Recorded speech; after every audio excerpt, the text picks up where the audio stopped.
Please be advised that this episode may have content that some may find distressing. Listener discretion is advised, and it is not suitable for anyone under the age of 13. Hello and welcome to episode 43 of It's Murder Up North. Today's case will cover the story of Carol Park, who I referenced in episode 34, when it was originally believed that her body recovered from Coniston Water may have been the remains of 22-year-old Helen McCourt, who went missing in 1988. Just a quick note, if you love the show, please help spread the word by leaving a kind review on Apple or wherever you get your podcast fix. Reviews are a free and easy way to support the show and help it to grow. If you want to be a part of the It's Murder Up North community, please feel free to join the Facebook discussion group or follow the show on Twitter. You can also support the show by becoming a patron for just $1 a month. This goes into helping acquire research material for the show, and in return you get early ad-free access to episodes and a special mention on the show. My podcast of the week comes from the wonderful ladies at Murder She Spoke, a fantastic dual-host show presented by Joanna and Emma. They focus on crimes that occur in Scotland, and I absolutely love the way they tell their stories. Here is a sneak peek. I'm Joanna. I'm Emma. We're the hosts of Murder She Spoke, a true crime podcast focusing on Scottish crimes and disappearances. The more obscure, the better. If you enjoy hearing about lesser-known crimes, both solved and unsolved, join us as we share victim stories and try to shine some light on the darkness. While we take the cases seriously, we don't take ourselves seriously, and we always end with a funny true crime fact. You can find Murder She Spoke on your favourite podcast platforms on Facebook, Twitter and Instagram. Now, let's head to the episode.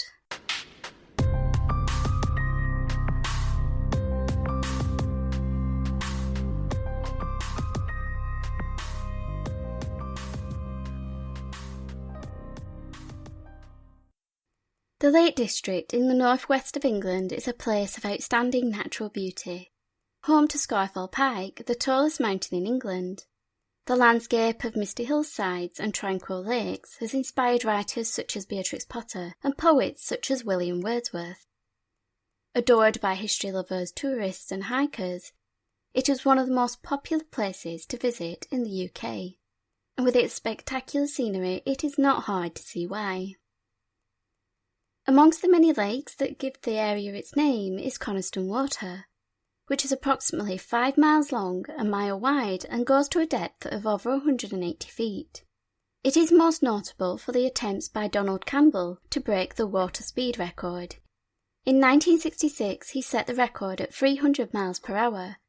The following year, on the 4th of January, he attempted to surpass this achievement, but his attempt ended in tragedy. As his boat Bluebird raced across the water, it exceeded speeds of 320 miles per hour. But this would never be recorded as a new record, as Donald lost control of Bluebird, causing the vessel to go into a deadly somersault, which resulted in its pilot's death.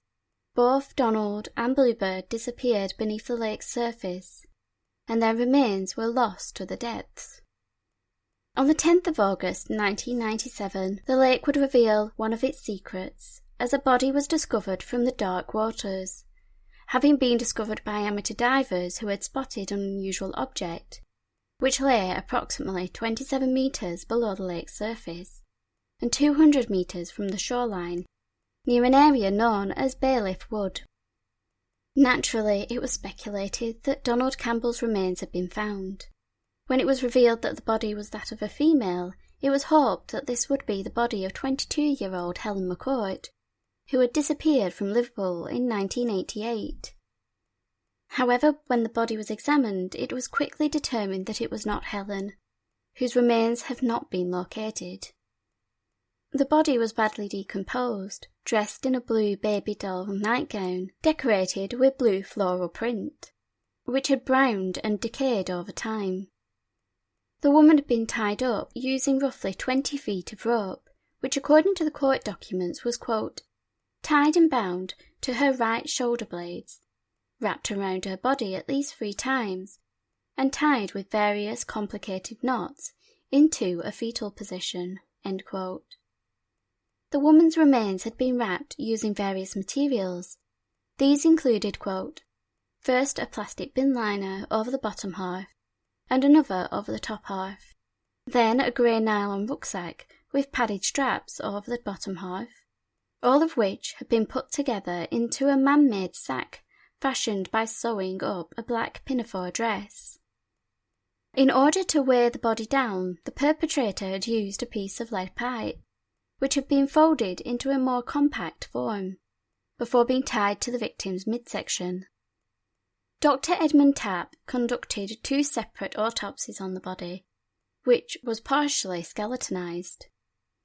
There was evidence that the victim had suffered numerous blows to her face, which he determined may have been caused by kicking, punching, or the victim being struck with a blunt object.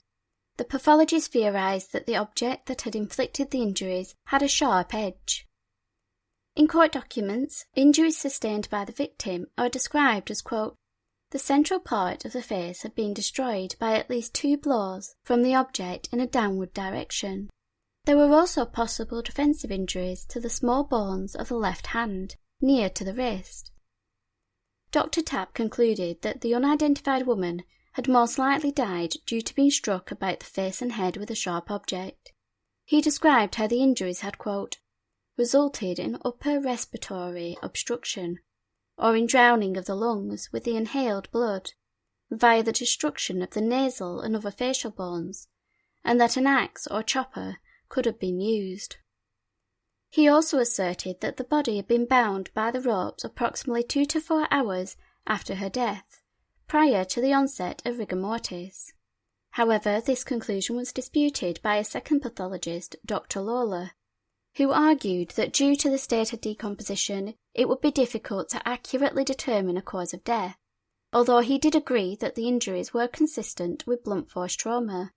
There was, however, no way to state the cause of death with absolute certainty. As the woman's identity was unknown, detectives referred to her as, quote, "the lady in the lake," a name the media would soon adopt, with all future coverage bearing this moniker as a headline. This nickname hurts the family of the deceased, with her daughter Rachel stating, quote, "the lady in the lake label was very upsetting.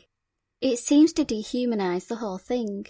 I just wanted to get into their heads it's not the lady in the lake, it's my mother." The body was described as a Caucasian female with dark brown hair. She was approximately 5.5 feet tall, and it was estimated that she was aged between 25 to 30 years old.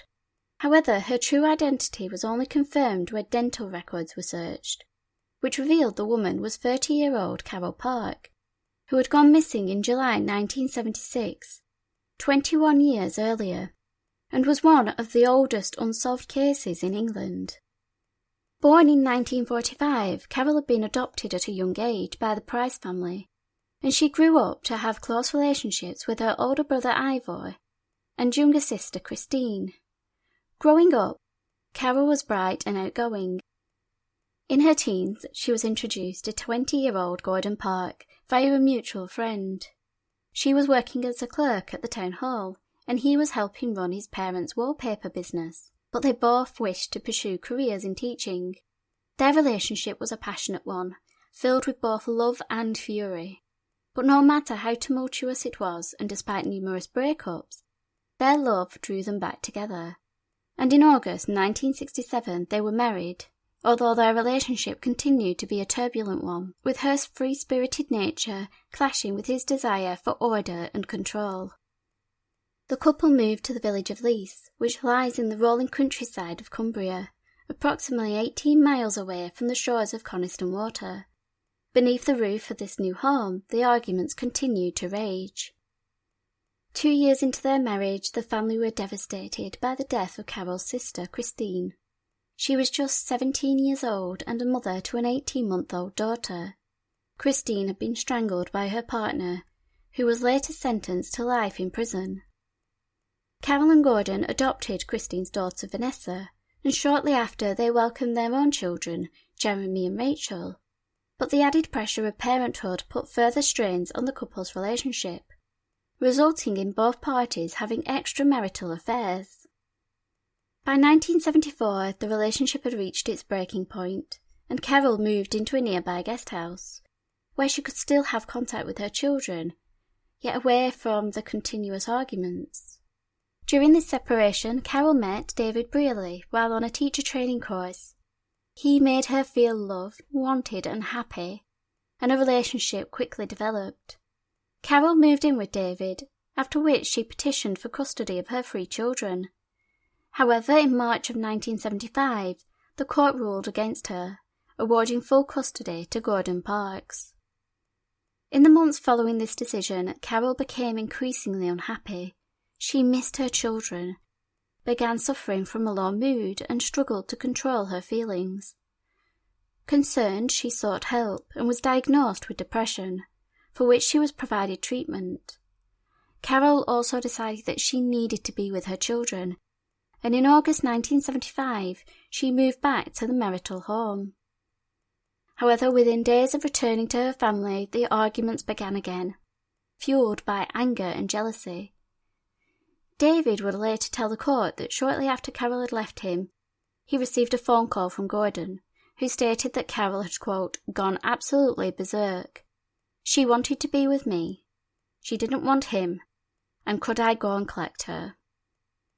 David recalled arriving at the house to collect Carol and finding the inside of the property was in disarray. It was clear that Gordon and Carol had been involved in an explosive confrontation, in which items had been thrown and angry words had been exchanged. Shortly after this incident, Carol once again returned to her family, where she would remain until she disappeared. In the final year before her disappearance, Carol showed no signs to friends or family that would have made them concerned. She seemed content and showed no intentions of wishing to leave again. 16th of July was the final day of school before the 6-week holidays, and her colleagues recalled that Carol was in good spirits, eagerly looking forward to spending time with her children, including a trip to Blackpool, which was planned for the next day. Upon finishing work that day, Carol bade her co-workers goodbye and told them she would see them in September. On her way home, she stopped at her sister-in-law Maureen's house with money for a Christmas fund. Carol told Maureen she would visit on Sunday to celebrate her niece Kay's birthday.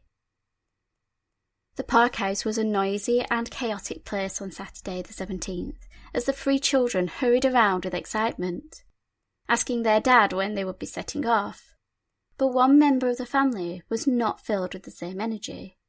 Carol had become ill during the night and felt unable to go on the trip. She insisted that Gordon still took the children to avoid them being disappointed, and it would give her a chance to rest undisturbed. Gordon agreed to his wife's request and set off on the hour-and-a-half journey to the popular seaside resort of Blackpool, where his children played in the sea, built sandcastles, took a ride on the donkeys and had a brilliant time. The sea air and excitement took its toll on them, as they dozed off to sleep on the drive home. Exhausted from the fun-filled day, the family headed to bed when they arrived. Not long after Gordon had woken the next morning, he received an unexpected visit from Malcolm and Angela Short, who were close family friends. He stepped out of the house and conversed with them on the garden path, as they had declined his invitation to enter. Gordon described the wonderful trip to the seaside, and that he only wished Carol had been well enough to join them, but sadly she was too ill. He then proceeded to explain that was why he was surprised when they returned home to find that Carol wasn't there, adding that she had left all her belongings, such as her bag, but she had been gone all night. The new school year started on Thursday the 2nd of September. Teachers began to fill the staff room, prepping themselves with caffeine, while children filtered through the school gates, some nervous for their first day, others confidently entering their final year. Yet there was a noticeable absence. Carol Parks had not arrived, nor was there any explanation for why she wasn't there. On the 4th of September, Carol's older brother Ivor contacted Gordon, concerned that he hadn't heard from his sister for 6 weeks. It was only at this point that Gordon chose to report his wife as missing. He explained that he had last seen Carol on the morning of the 17th of July, just before he headed off to Blackpool, stating she was gone when they returned. Gordon noted that there was nothing untoward with regards to the house. The doors and windows were secured, and the house was in the same condition it had been when they had left. He added that the only thing he thought strange was that Carol had not taken her bag, clothing, or any money, but he concluded by stating, "I expected that she had gone off with somebody else. She had done it several times before. I was not unduly worried. She was young, attractive, vivacious, and quite capable of looking after herself." Police were naturally concerned that the 30-year-old mother of 3 had been missing for roughly 2 months, which put them at a disadvantage in terms of locating reliable witnesses and evidence relevant to Carol's disappearance. A detailed search of the family home was conducted, and the 3 children were questioned regarding their mother's whereabouts. But it was quickly established that no one had seen or heard anything from Carol since the middle of July, and her bank records showed no activity. Investigators suspected that Gordon knew more than he was admitting, and that his story just didn't add up. People who knew the couple spoke of the tumultuous relationship, pointing out that they had both been involved in extramarital affairs, as well as separating for a short time. Gordon was described as a jealous and controlling individual, but none of this was enough to substantiate suspicions of guilt, and so Gordon remained a free man.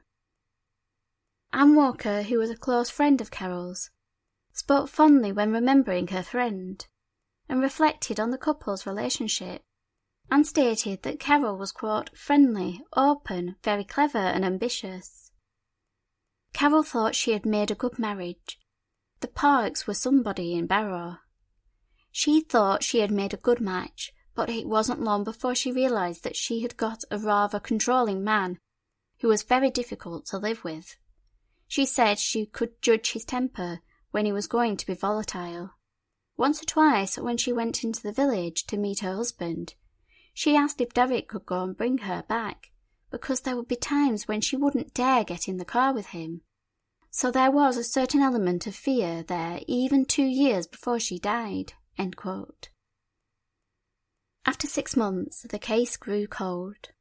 All the leads had fizzled out, and there was nothing more investigators could do until they gained new information, and so Carol Park's case sat in the archives. Ever so often it would be revisited and shelved again. As the years passed, Gordon secured a divorce from Carol, on the grounds of desertion, and remarried in 1981. This marriage wouldn't last, and following a second divorce, Gordon married his third wife, Jenny, in 1993, with whom he moved into a new home in the nearby town of Barrow-in-Furness. Gordon was on a cycling holiday in France with Jenny when Carol's remains were found in Lake Coniston. He was subsequently arrested on the 24th of August 1997. During his interaction with officers, he denied any involvement in the death of his wife, openly discussing that the couple had experienced issues, but by the time of Carol's disappearance, they had been working hard to save their marriage. He admitted that he struggled to recall details of the day his wife had disappeared, due to the passage of time. Police were unable to refer back to key documents collected at the time of Carol's disappearance, as items had been misplaced, including Gordon's original statement. While further evidence was gathered, Gordon Parks was formally arrested for the murder of Carol on the 25th of August 1997. Meanwhile, another search of the lake was conducted, in which divers recovered ladies' footwear, clothing which had been estimated to have been manufactured during the 70s, and some cosmetics also consistent with that time period. The clothing was placed in an evidence bag, along with another item, which would become known as the Rock, as it would play a crucial role in the case. It was also determined that Gordon had access to a boat, and was a keen sailor, which was evident by the various knotted ropes that were recovered from the suspect's house and boat. With the evidence collected, the case was submitted for Gordon Park to be tried for the murder of his wife. However, on the 6th of January 1998, Mr. J.A. Price QC concluded that, quote, there was no realistic prospect of conviction on the evidence then available, end quote, effectively dismissing the case against the suspect. It would be another 5 years before there would be any further activity on the case. It was alleged that while being held on remand in 1997, Gordon had confessed to 2 inmates, Glenn Banks, whom he had shared a cell with, and Michael Wainwright, who claimed that Park had told him about the murder while they were in the exercise yard. These previously undisclosed claims were combined with further evidence against Gordon Parks. Mr. Lucas, who was an expert in knots, was asked to examine the bindings retrieved with the body to ones recovered from Gordon Park's home. Having conducted a comparison, Mr. Lucas concluded that it was highly likely that the knots were secured by the same person. Following these new pieces of information, police arrested Gordon Parks on the 13th of January 2004, and another search of his property was conducted. This time, a wooden axe was discovered. Although there was disagreement on whether it was a climbing axe or an ice axe. However, it was believed that this was the weapon which had been used on Carol. With this new evidence, the case went to trial in November 2005. Mr. Webster presented the argument for the prosecution, suggesting that Gordon Parks had murdered his wife and made efforts to first wrap the body before dumping the remains in Coniston Water, in the hopes that his crime would go undiscovered. Countering the prosecution's proposal was Mr. Andrew Eddis QC, who advised the court that Gordon Park was a man of, quote, exemplary good character, stating that the couple had their share of disagreements, but these did not escalate into physical altercations. The defence continued by reaffirming Gordon's description of the events of the 17th of July 1976, reminding the court that the defendant had been away in Blackpool for the day and returned home to learn that Carol had gone. They presented the fact that when Gordon had returned home, the house was undisturbed, save for the fact his wife's wedding and engagement rings had been left on the bedside table. The court heard that this was out of character, as Carol never removed her rings, a fact the defence argued led Gordon to believe that she had left him. Mr. Eddis QC proceeded to undermine the statements made by the 2 prisoners, who Gordon had apparently confessed to. Michael Wainwright had come to the attention of police on October 2000, having watched a Channel 4 documentary called The Ladies in the Lake, which featured Carol Park's murder. Michael alleged that Glenn Banks, who had shared a cell with Gordon, had told him that his cellmate used to talk in his sleep, claiming that he would be extremely agitated, and mentioned murder. Michael proceeded to state that he had overheard Gordon muttering, quote, she deserved it, and that on one occasion while they were both in the exercise yard, the defendant had approached him and confessed to killing his wife with a black-handled axe, which had a metal shaft and had a pick on one side and an axe on the other. We have to bear in mind that Michael had watched a documentary in which the murder weapon was described as some sort of axe. Wainwright added to this statement on the 16th of July 2004, when he claimed he had remembered more details. He alleged that Gordon had told him that after committing the murder, he had buried the weapon on the shores of Coniston Water, somewhere between the boathouse and the lake. He provided another statement just before the commencement of the trial, in which he said that Gordon had confessed that he had discovered Carol with another man in the marital home. He apparently pursued the man with a desire to hit him, but the man was able to get away. Gordon then went back into the house and attacked Carol, using the axe in a fit of anger. Providing testimony at court, Michael Wainwright added to his statements, claiming that Gordon had told him he had killed Carol because, quote, she should have been reliable to him and not to others.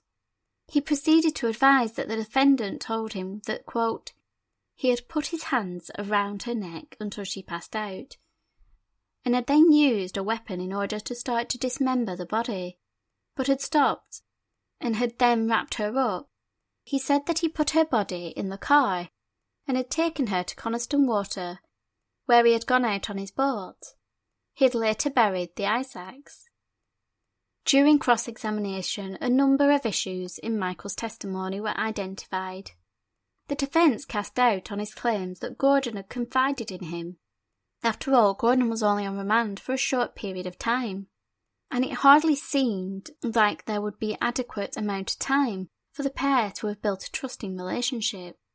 It was also highlighted that at each telling his story changed, with new details being added. These statements also failed to line up with the facts in the case. For instance, he claimed that Gordon had told him that he had gone upstairs to kill his wife.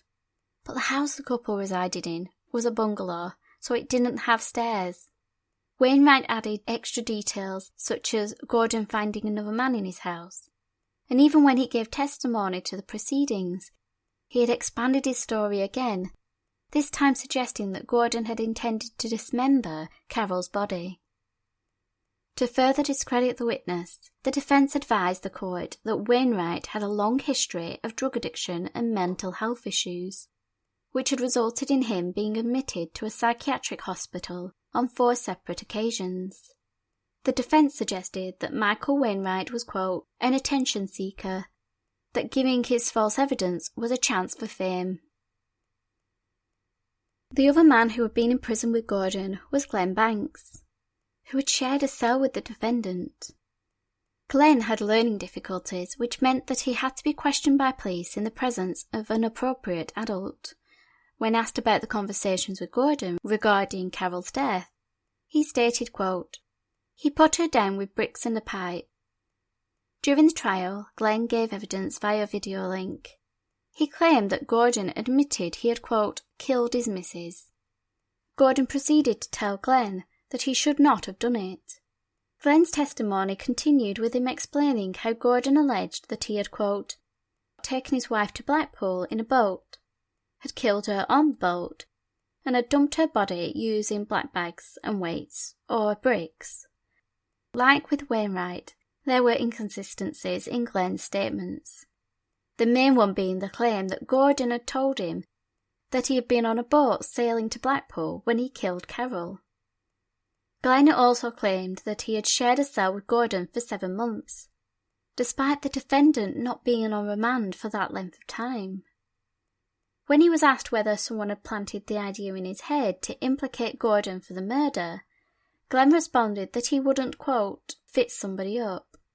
The prosecutor, Mr. Webster, advised the jury to view the testimonies provided by Glenn and Michael as part of a whole picture, admitting that individually they contain inconsistencies and come from what some may find as dubious sources.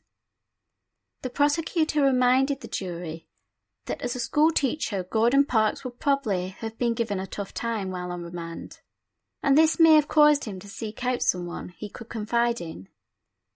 Mr. Webster also emphasised that although Wainwright had watched the documentary featuring the murder, at no point was it made clear that the weapon used had been an ice axe, and so the jury had to consider how Wainwright knew about this undisclosed piece of information. With regards to Glenn, he told the jury that, quote, much of what he had said in evidence was unrealistic, that parts of his account were confused, and that some details were clearly wrong. However, Glenn had no motive to lie and was trying his best to tell the truth. Aspects of what he had said did chime with the evidence, and that the issue had to be addressed as to where he had got these aspects from. The defence argued that Glenn Banks was, quote, a suggestible man with severe learning difficulties who had got silly ideas into his head from somewhere. Amongst the witnesses called to testify were Gordon and Carol's children. Each had been very young at the time, with Vanessa being just 8 years old, now 29 years after their mother's disappearance. They were being asked to remember what happened on the 17th of July, 1976. The eldest child, Vanessa, who had been adopted following the murder of her mother, stated that she was unable to recall going to Blackpool that day and could only remember one occasion where she went there on a coach.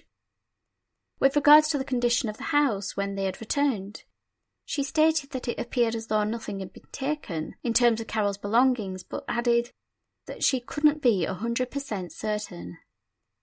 When asked to describe what Gordon was like as a father, Vanessa explained that he was loving and attentive, but was also very strict, recalling times when he would strike them with a cane if they had done something wrong, which at the time was seen as an acceptable form of punishment.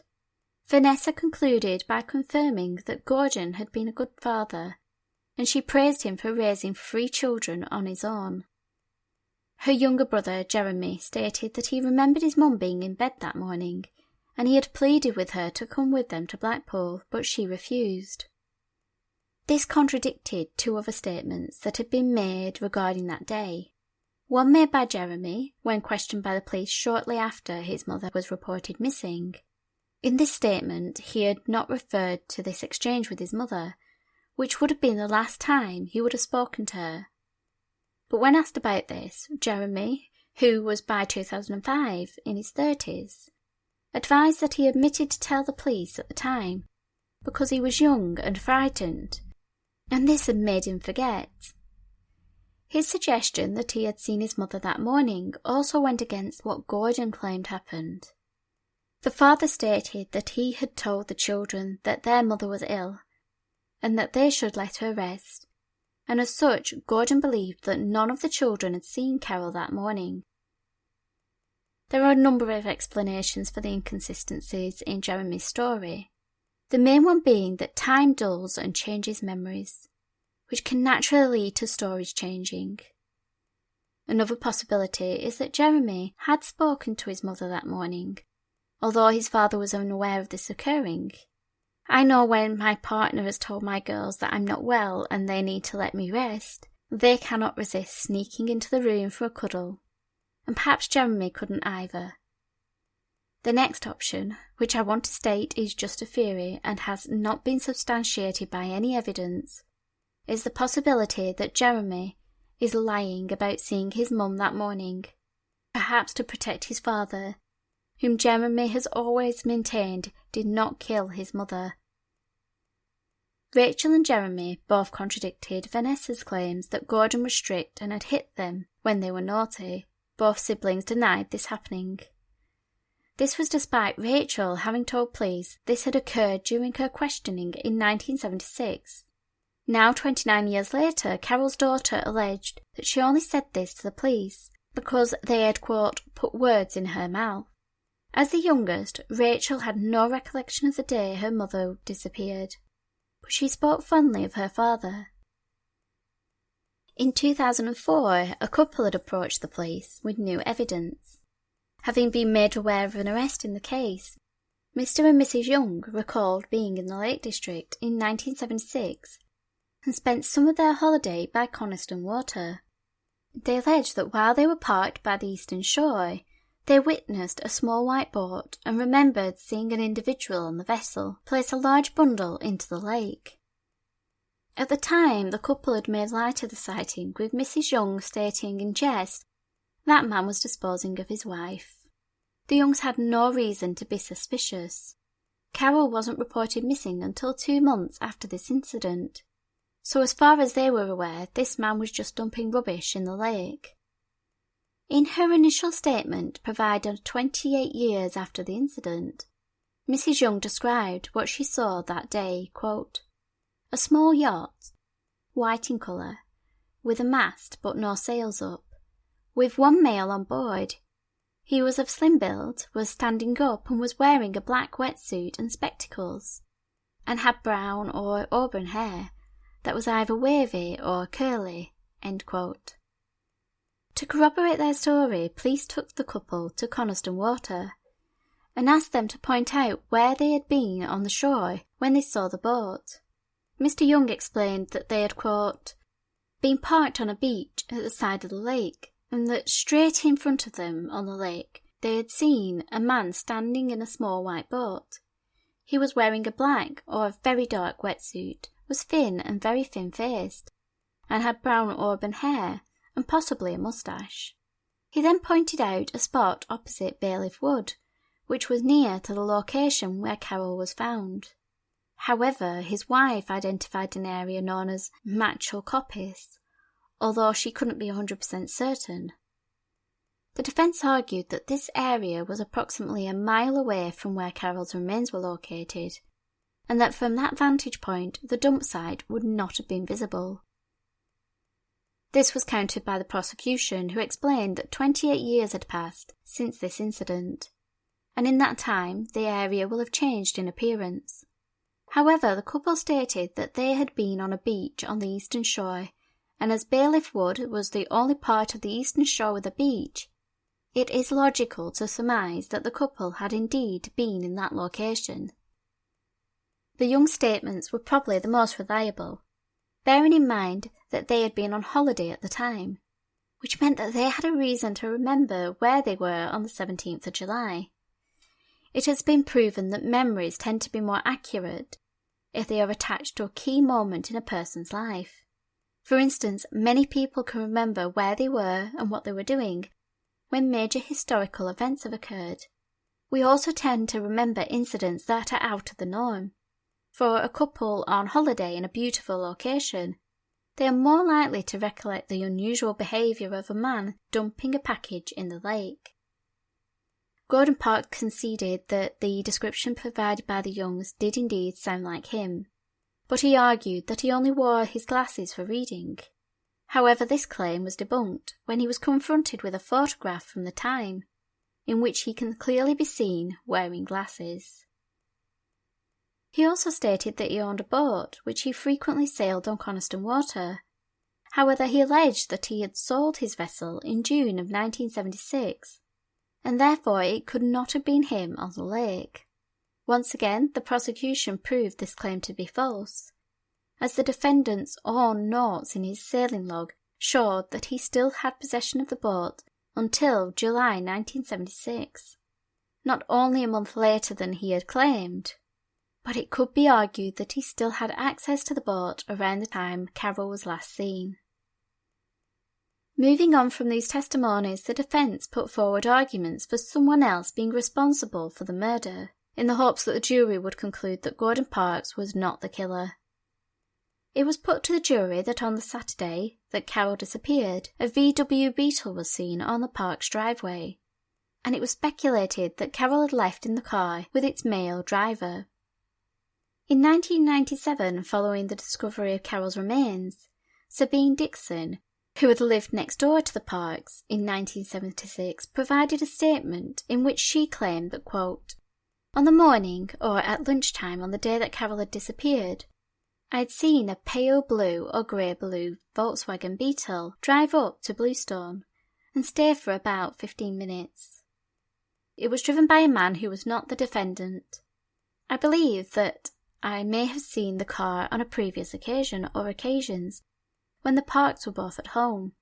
I could not be sure about the date, but something had made me think that it was the day that the family had gone to Blackpool, although I cannot be certain how I know that this was on the 17th of July 1976. As with many cases, eyewitnesses can be unreliable, and in Miss Dixon's situation it could easily be argued that after 21 years, how could she be certain that the incident she referred to had occurred on the day Carol disappeared, especially when you bear in mind that memories can fade or become distorted with time.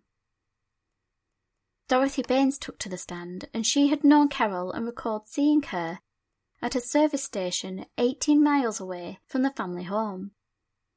The two main issues with this statement were that Mrs. Baines was unable to clarify what day she had seen Carol, stating that it was approximately 6 p.m. on the evening of Friday the 16th or Saturday the 17th of July, 1976.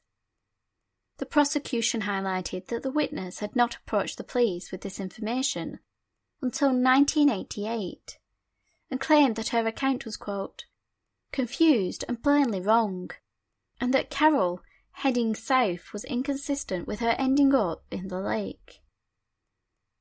Another suspect was suggested by the name of John Rapson. He had been serving a life sentence for the murder of Carol's sister, Christine, and although he was incarcerated, he had been authorised visitation with his daughter, Vanessa, which allowed him to leave prison for the weekends. This provided him the opportunity to carry out the murder.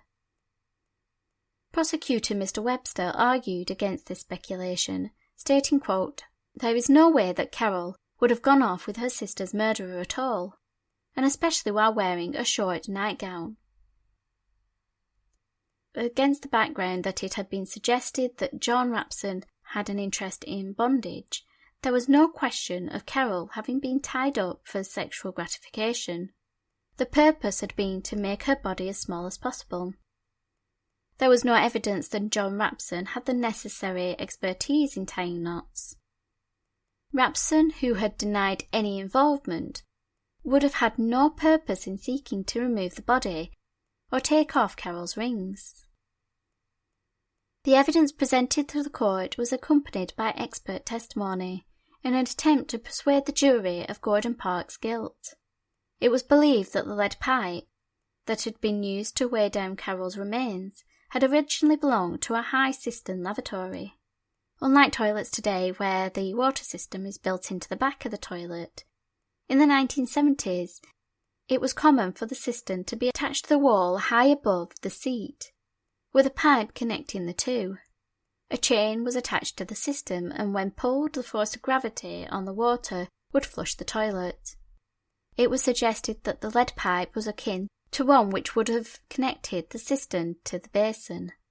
This pipe had been hammered flat, and the prosecution alleged that this had been achieved with the use of a Stanley claw hammer, which had been recovered from Gordon's home. The hammer was described as being manufactured between 1974 and 1981, and had seen a lot of use. Mr. Rydiard was asked to confirm that the marks found on the pipe were consistent with it being struck with a claw hammer. Next to present their expertise was Dr. Pierre, a geologist who had performed comparisons between the rock that had been recovered with the body and one which had been acquired from the wall at the home that Gordon and Carol had shared. Dr. Pierre confirmed that two stones were likely to have originated from the same area. However, it could be argued that as the home and the lake were approximately 18 miles apart, it is likely that they share similar geological characteristics. In closing, Prosecutor Mr. Webster QC stated that with regards to what had happened to Carol Park, there were three possible scenarios to consider, and he listed them, quote, "She had been murdered by the defendant, who had thereafter disposed of her body. She had been murdered by an intruder, who had thereafter disposed of her body. She had run away with another, and either that person or thereafter someone else had murdered her and disposed of her body." With regards to Carol being killed by the intruder, Mr. Webster reminded the jury that there had been no signs of forced entry or a struggle, and using one of Gordon's own statements against him, the prosecution reiterated to the court that even Gordon Park had ruled out that an intruder had been responsible. The prosecutor continued. He pointed out that Carol was still wearing her nightgown when she was found, which Mr. Webster suggested meant that she was likely to have been with someone she trusted. However, to play devil's advocate, Carol was apparently ill the day she disappeared, so it may be likely that she just decided to stay in her nightclothes. These were the arguments put forward by Mr. Webster regarding the intruder theory as listed in court documents, quote, "There would have been significant amount of blood and bone in the house. There would have been no reason for the intruder to have cleaned up. It was inconceivable that an intruder would also have tied and wrapped the body. The intruder would need to have been familiar with knots, and by both sailors and climbers. There was no reason for an intruder to have taken Carol's wedding and engagement rings off and then left them. An intruder would readily have been able to take Carol's handbag, purse, and any other valuables, but none were taken. An intruder would have had no reason to try and hide Carol's identity, or to remove her body and deposit it in Coniston Water. Rather, an intruder would just have wanted to get away, quickly, quietly, and unnoticed. Mr. Webster continued, arguing against the suggestion that Carol had left Gordon and her children willingly, stating that as far as anyone was aware, upon her return to the household in the months prior to her disappearance, Carol had been committed to her relationship with Gordon. He also highlighted that Carol was a loving mother who, having left her family home previously, had always made Gordon aware of where she had gone and ensured she stayed in contact with her children. On the final occasion following her failed attempt to get custody of the children, Carol had suffered from depression, so it seemed inconceivable that she would leave them again. Carol had also been making plans for the future. She had made plans to celebrate her niece's birthday, had contributed money to a family Christmas fund, and was due to return to a job she thoroughly enjoyed. In the run-up to Saturday the 17th of July 1976, she had been telling others that she was looking forward to going to Blackpool.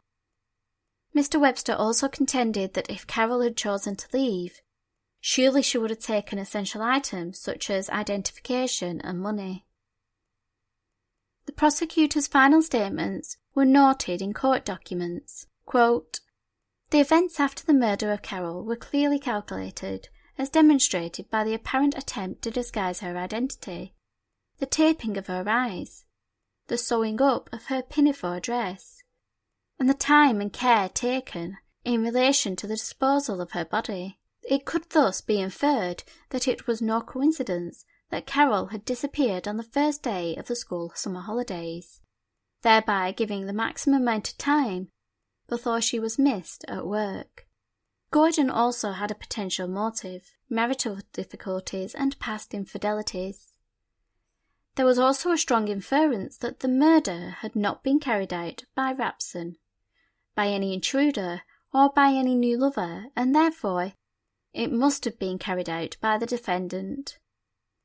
There was therefore a strong inference that she had been killed at the family home on the 16th or 17th of July, 1976, though not necessarily in the marital bedroom.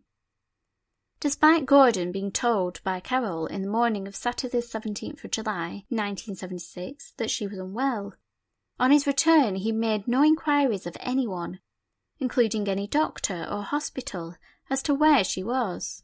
Nor had he taken any steps thereafter to find out where and or how she was, whether by inquiries with her family, hospitals, her doctor, friends, or otherwise.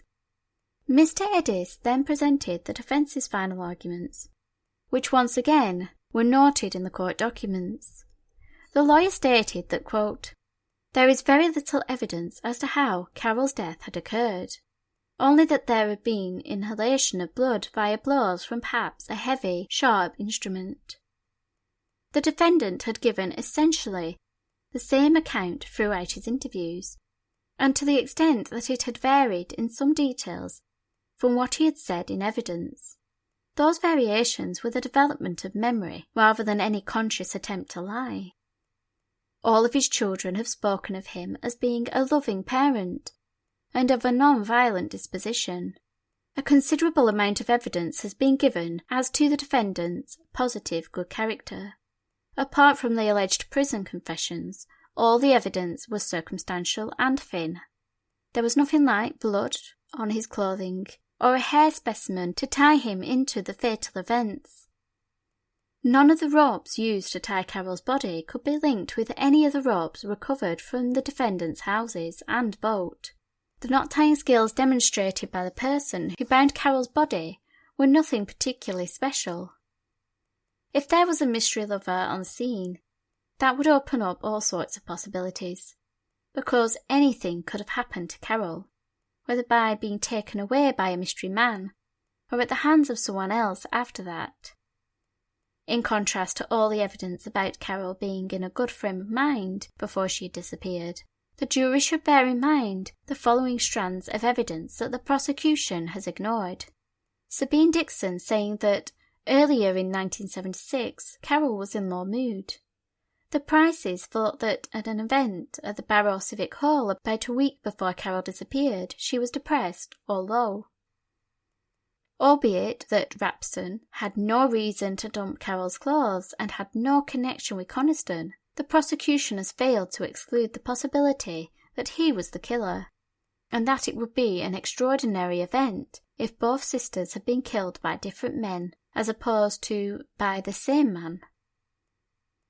There was no denying the fact that the prosecution's case was built primarily on circumstantial evidence, which, like many cases, can seem meaningless when reviewed independently.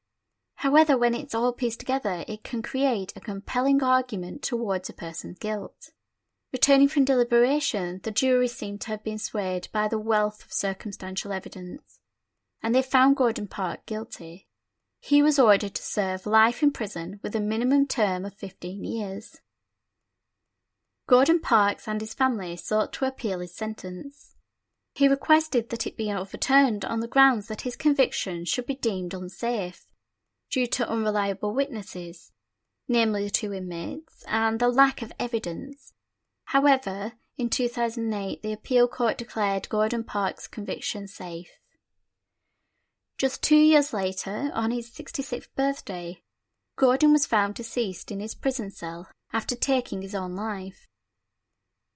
What truly happened to Carol will probably never be known, and the case has torn the family apart, with some believing Gordon murdered Carol and others fighting to prove he is innocent. At the end of 2019, Gordon's family, including his son Jeremy, applied for a posthumous appeal to try to clear his dad's name. However, once again, the court ruled that the sentence was just and denied the appeal. This is definitely a case I would love to hear your opinions on. Do you believe Gordon Parks was innocent or guilty? As always, you can let me know your thoughts via Twitter and Facebook. So I just want to add a final note to the episode with regards to Donald Campbell. In 2001, Donald Campbell's remains and the wreckage of his vessel Bluebird were recovered from Coniston Water. Donald Campbell has now been laid to rest, and Bluebird now resides at the Ruskin Museum in Coniston. Thank you so much for listening to episode 43 of It's Murder Up North. Episode 44 will be available next week. So in the meantime, keep an eye on those shadows.